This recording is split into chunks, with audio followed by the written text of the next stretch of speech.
Stepping out of the elevator to the 8th floor of the building, I'm greeted by fluorescent bulbs and fake wooden siding on the walls. Not what you'd expect for the decor of a theater a half block from Times Square. Walking down the narrow hall to the office of the Tank, you meet Trey Tatum. Trey is the general manager of this tiny theater company. He helped explain to me what the Tank really is. In simplest terms, it's a nonprofit that gives free space to new and emerging artists. We give free performance space, free rehearsal space, a cut of the box office, and promotional support. In a lot of ways, the Tank sounds like your normal arts nonprofit. And it is.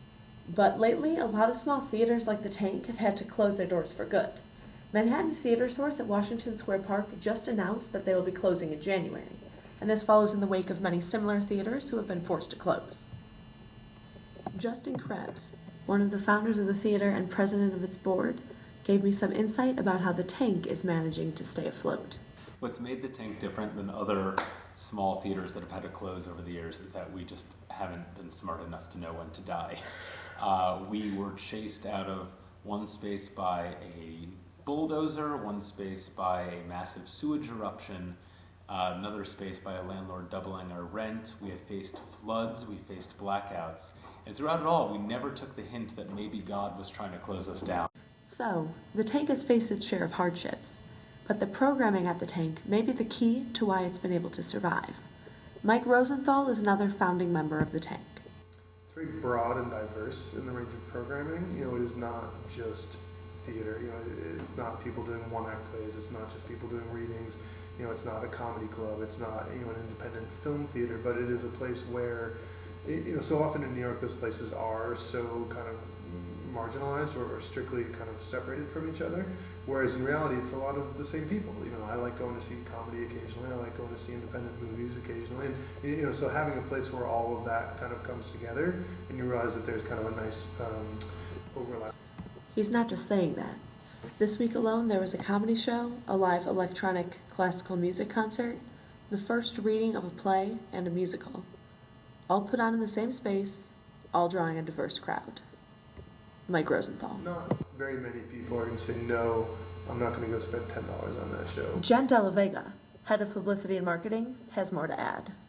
I do love the challenging programming that we have. It's not every day these people will get the opportunity to present their work, and I'm glad we're here for that.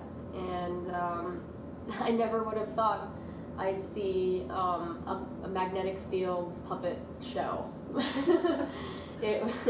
Or geek-themed burlesque, or it's just all of these combinations that everybody really would have gone to on my own, but here I'm working on and getting to know. Oh, that's the other thing.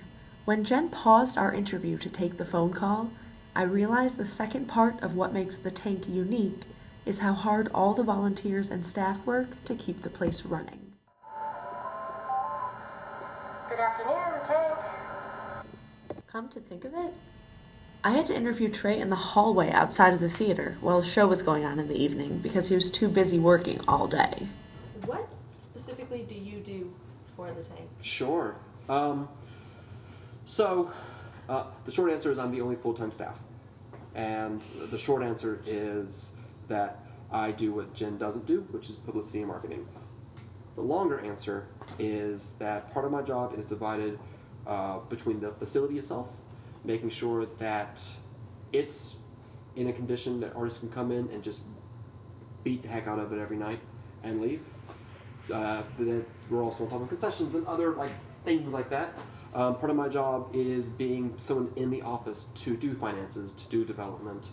Part of my job is to be a liaison between curators, between their artists, between our volunteers and artists, between the board and the curators, creating all these connections so that people are getting meaningful information that help them promote the Tank. I guess that's all of it. Cool.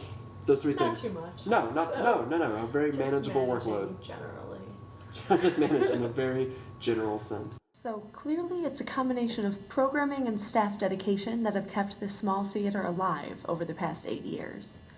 But maybe God had something to do with it as well.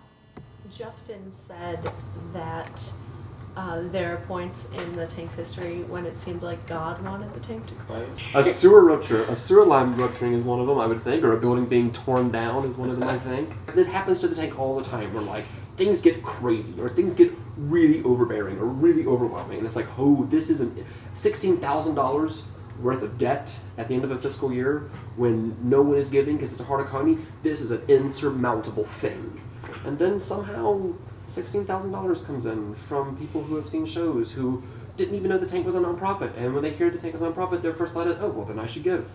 Sometimes God does want the tank to close, but sometimes God really